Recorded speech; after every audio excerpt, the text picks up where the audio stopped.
Welcome to Sports Live presented by Cool. আপনাদের সঙ্গে আছি আমি সঞ্জনা আইভি। শুরুতেই এশিয়া কাপের খবর। আর কিছুক্ষণ পর ফাইনাল মহারণে লড়বে চিরপ্রতিদ্বন্দ্বী ভারত ও পাকিস্তান। এশিয়া কাপের প্রথমবারের মতো দু দলের ফাইনাল দেখতে মাঠে এসেছেন সমর্থকরা। তাদের প্রতিক্রিয়া শুনেছেন সহকর্মী রঞ্জন শান্ত। 1985-র বেনসন অ্যান্ড হেজেস কাপ থেকে শুরু করে 2017 চ্যাম্পিয়ন্স ট্রফি, বর্তমানে খেলার মাঠে পাকিস্তান কিছুটা দুর্বল হলেও বড় আসরগুলোতে অবশ্যই জিতেছে বেশিরভাগ সময় পাকিস্তান, অর্থাৎ 10 বারের 7 বারই ট্রফি উঁচিয়ে ধরেছে তারা। কি হবে এবারের ফাইনালে, কি বলছে ভারতীয় পাকিস্তানের সমর্থকরা, জানবো।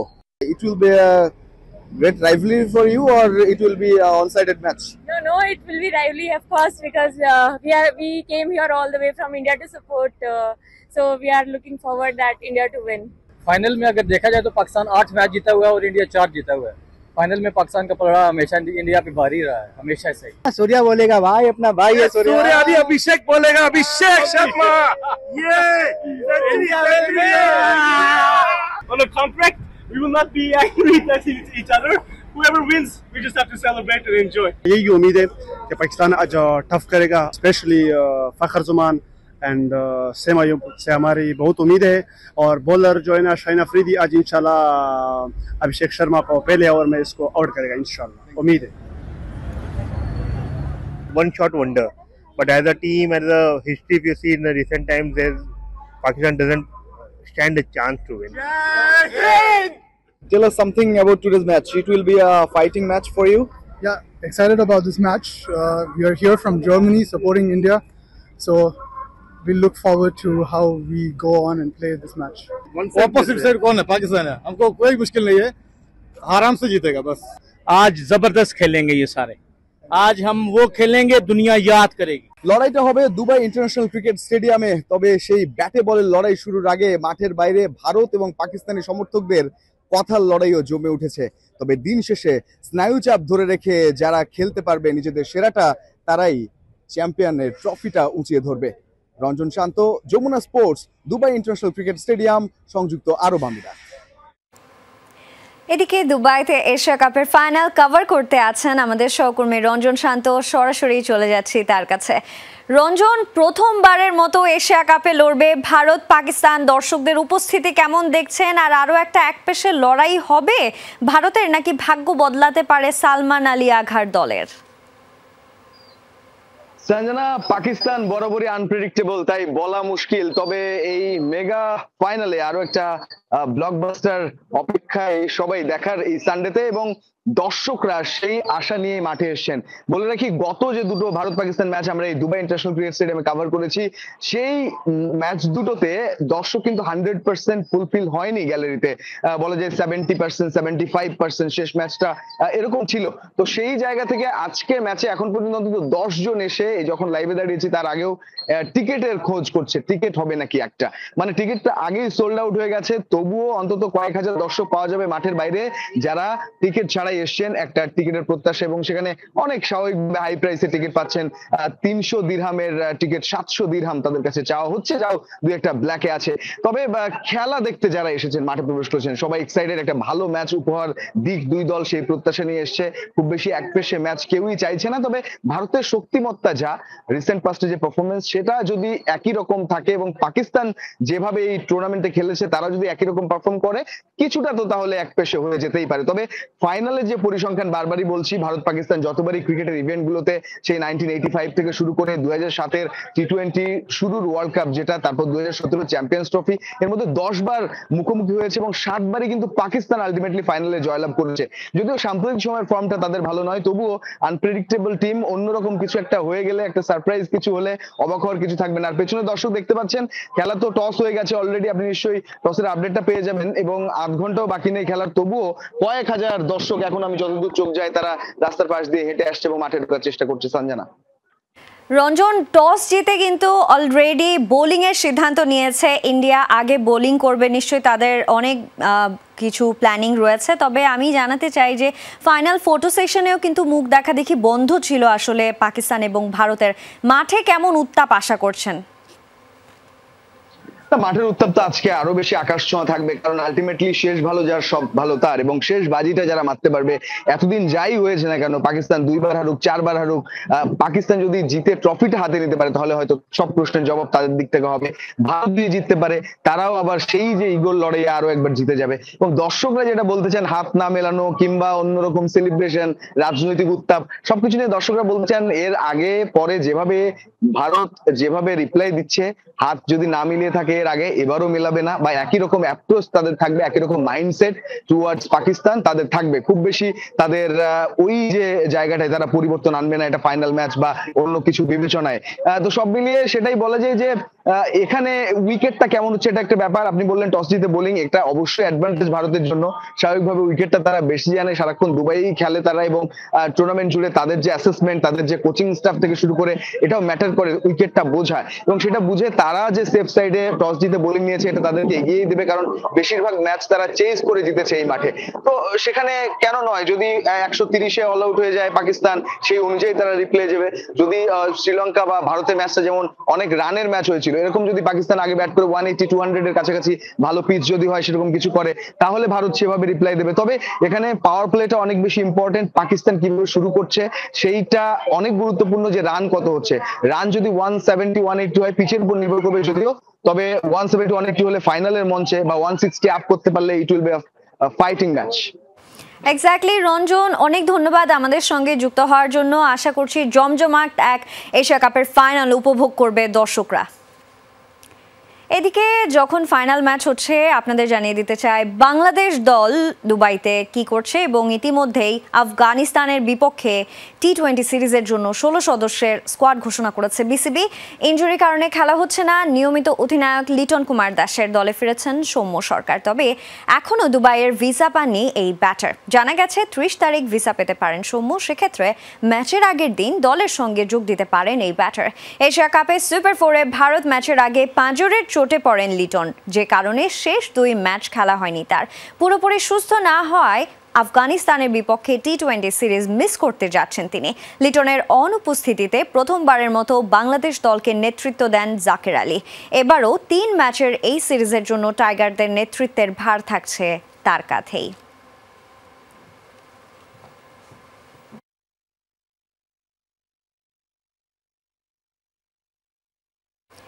ক্রিকেটে আরও অনেক কিছু দেয়ার ছিল সাকিবের। রাজনীতি আর মামলায় কাল হয়ে দাঁড়ায় তার ক্যারিয়ারে, বলছেন ক্রীড়া উপদেষ্টা। দায়িত্বে আসার পর একাধিকবার কথা হলেও ক্রিকেট সংশ্লিষ্টর চাওয়া ছিল না সাকিবের। যমুনা টিভিকে দেয়া একান্ত সাক্ষাৎকারে জানান আসিফ মাহমুদ, স্পোর্টসে রাজনীতি আনা অনুচিত। সাকিব মাশরাফিরা বর্তমান ও সাবেক ক্রিকেটারদের জন্য উদাহরণ।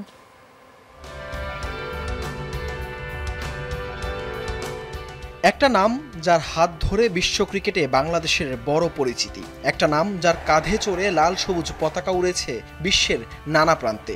আছে কত কত মাইল ফলক আর রেকর্ডের গল্প। সেই সাকিব আল হাসান নেই এখন দেশের ক্রিকেটে। যদি সুযোগ থাকে, আমি যদি দেশে যেয়ে খেলতে পারি, মিরপুর টেস্ট হবে আমার জন্য লাস্ট, স্পেশালি টেস্ট ক্রিকেটে। ক্যালেন্ডারের পাতায় 1 বছর না, শেষ পর্যন্ত ঘরের মাঠে বিদায়ী টেস্ট খেলা হয়নি সাকিবের। দেশের ক্রিকেট তথা বিশ্ব ক্রিকেটের অন্যতম সেরাই অলরাউন্ডারের এমন পরিণতির পেছনে অবশ্য একটাই কারণ, রাজনীতি। কিন্তু সাকিবের এমন থমকে যাওয়া কি প্রত্যাশা করেছিলেন ক্রিকেট ভক্তরা? কি বলছেন ক্রীড়া উপদেষ্টা? একটা প্রশ্ন সবসময় আসলে সবচেয়ে বেশি আসে, সাকিব আল হাসান আর কখনো ফিরতে পারবে কিনা আন্তর্জাতিক ক্রিকেটে, এবং আপনি অ্যাজ এ ক্রিকেট ফ্যান সাকিবকে আর কখনো দেখতে চাইবেন কিনা, বা সাকিব যেভাবে আসলে শেষ করেছে, যে জায়গাটায় থেমেছে, সেটা নিয়ে আপনার আক্ষেপ আছে কিনা, বা কতটুকু অ্যাজ এ ক্রিকেট ফ্যান?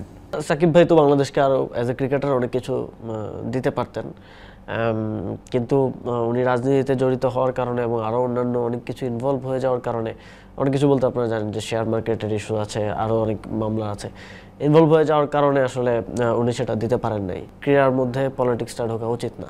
আমরা দেখেছি যে সাকিব আল হাসান এবং মাশরাফি বিন মুর্তজার মতো যারা আমাদের আইডল ছিল একসময়, শুধু পলিটিক্সে অংশগ্রহণ করার কারণে কিভাবে তাদের কি পরিস্থিতিতে আসলে যেতে হয়েছে। দেশের রাজনীতির পালাবদলের পর সাকিবের সঙ্গে 2-1বার কথা হয়েছে বলে জানান আসিফ মাহমুদ। তবে ক্রিকেট সংশ্লিষ্ট চাওয়া ছিল না বলছেন ক্রীড়া উপদেষ্টা। সাকিব সাথে এর মধ্যে আপনি দায়িত্ব পাওয়ার পরে কখনো কথা হয়েছে কিনা বা কি কথা হয়েছে আসলে যদি হয়? ফোনে দু একবার কথা হয়েছিল, বিভিন্ন বিষয় নিয়ে কথা হয়েছিল, সেটা আর না বলি। ক্রিকেট সংশ্লিষ্ট চাওয়া ছিল না আর কি, তো সেই জায়গা থেকে বলা একটু মুশকিল। তবে যেটা একটু আগে বললাম যে এই দুজনের বাংলাদেশের ক্রিকেটকে আরও অনেক কিছু দেওয়ার ছিল, যেটা আমরা হারালাম। যেমন মাশরাফি বিন মুর্তজার একটা লিডারশিপ দেওয়ার সুযোগ ছিল, সাকিব ভাইয়ের তো নিজেরই পারফর্ম করার আরও সুযোগ ছিল, তো সেটা আমরা হারালাম তাদের রাজনীতিতে যুক্ত হওয়ার কারণে। তো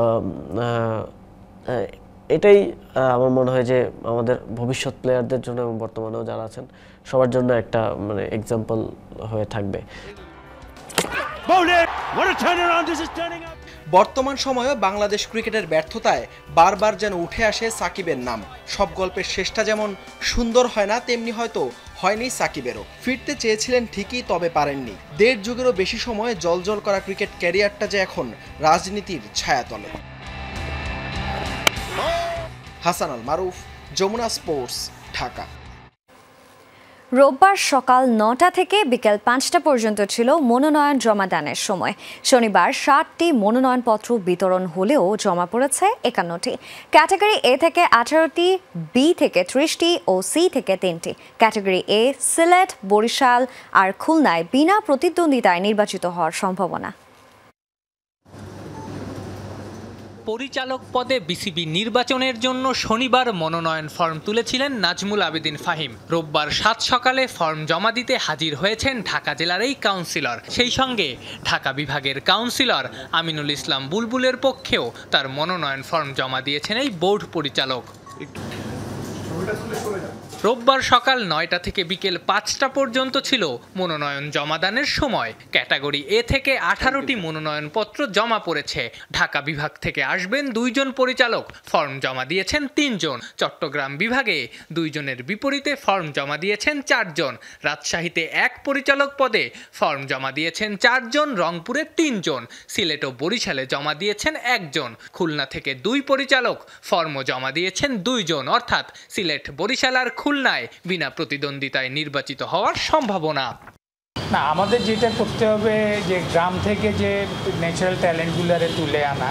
আমার নিজস্ব 2টা মাঠ আছে, একটা ক্রিকেট একাডেমি করছি।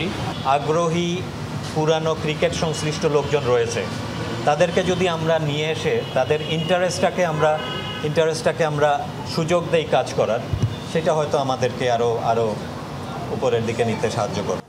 ক্যাটাগরি বি থেকে পরিচালক হবেন 12 জন, ফর্ম জমা দিয়েছেন 30 জন। এই তালিকায় আছেন বর্তমান বোর্ড পরিচালক ইফতেখার রহমান মিঠু, ফাহিম সিনহা, মঞ্জুরুল আলম কিংবা সাবেক সভাপতি ফারুক আহমেদ, সাবেক অধিনায়ক তামিম ইকবালরা।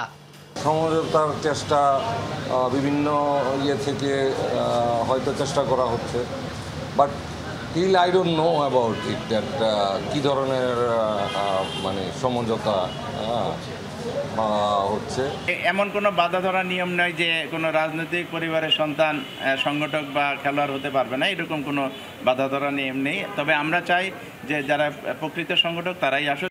ক্যাটাগরি সি থেকে 3 জন ফর্ম তুলেছেন, 3 জনই জমা দিয়েছেন। এই ক্যাটাগরির লড়াইটাও হবে হাড্ডাহাড্ডি।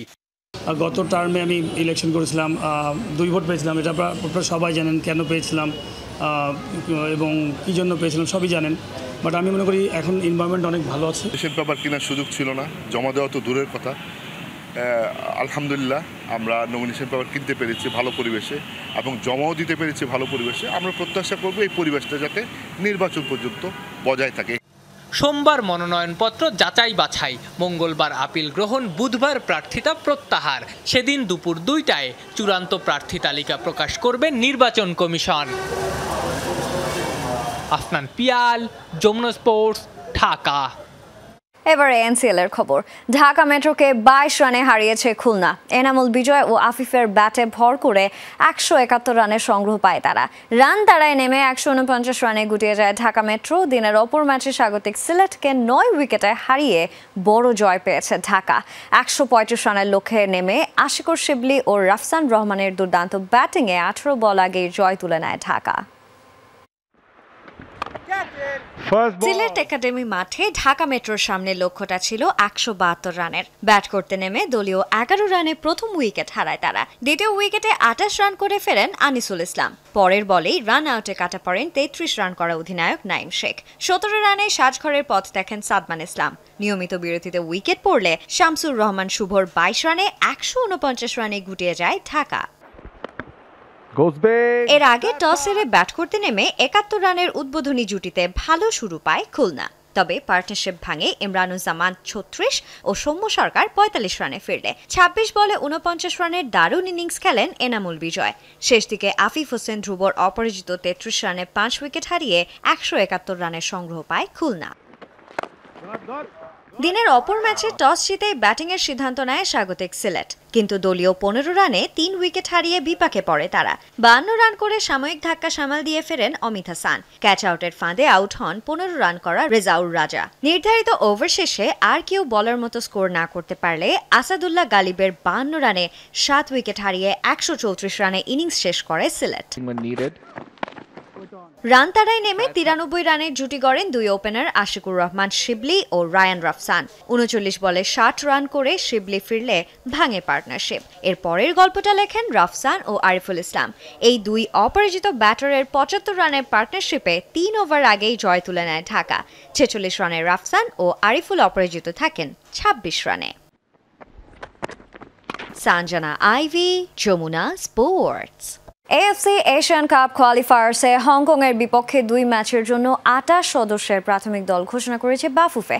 প্রথমবারের মতো স্কোয়াডে ডাক পেয়েছেন মার্কিন প্রবাসী ফুটবলার জায়ান আহমেদ। সম্প্রতি এএফসি অনূর্ধ্ব 23 টুর্নামেন্টের বাছাইয়ে নজর কাড়েন তিনি। তারই পুরস্কার হিসেবে এই জাতীয় দলের ক্যাম্পে ডাক পেলেন 21 বছর বয়সী এই লেফট ব্যাক। এশিয়ান কাপের চূড়ান্ত পর্বের মিশনে হংকংয়ের বিপক্ষে 9 ও 14 অক্টোবর মাঠের লড়াইয়ে নামবে বাংলাদেশ। প্রথমটি ঢাকায় ও দ্বিতীয় ম্যাচটি অনুষ্ঠিত হবে হংকংয়ে। প্রস্তুতির জন্য সোমবার থেকে শুরু হচ্ছে লাল সবুজদের আবাসিক ক্যাম্প।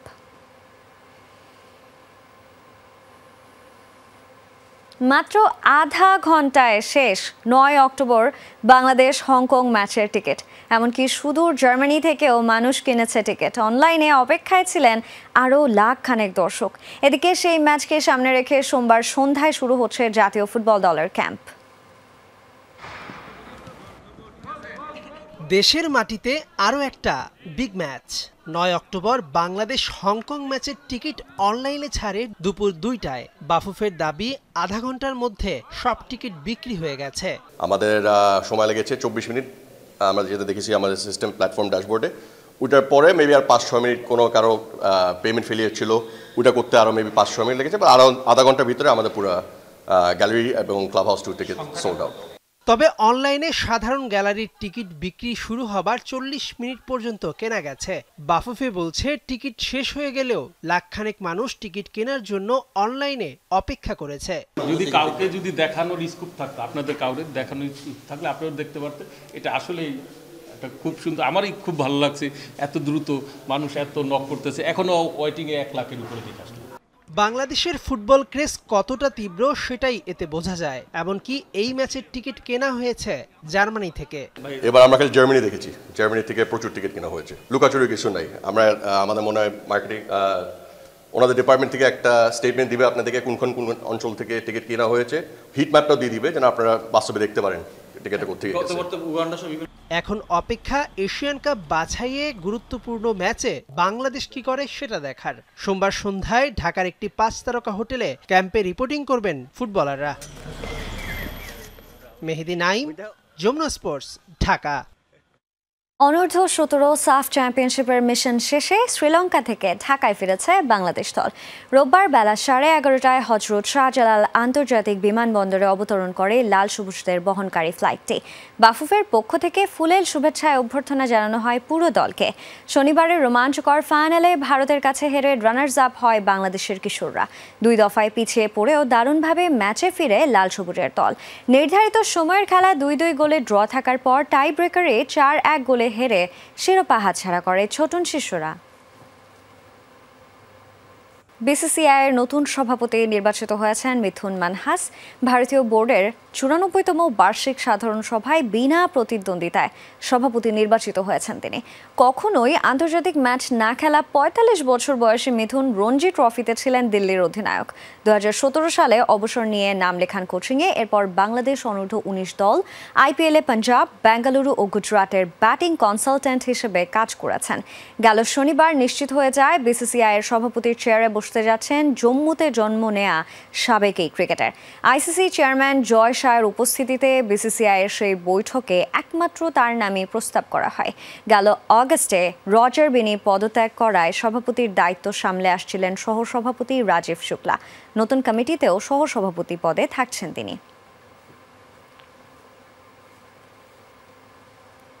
আর এই ছিল আজকে স্পোর্টস লাইভে। এতক্ষণ সঙ্গে থাকার জন্য সবাইকে ধন্যবাদ। আল্লাহ হাফেজ।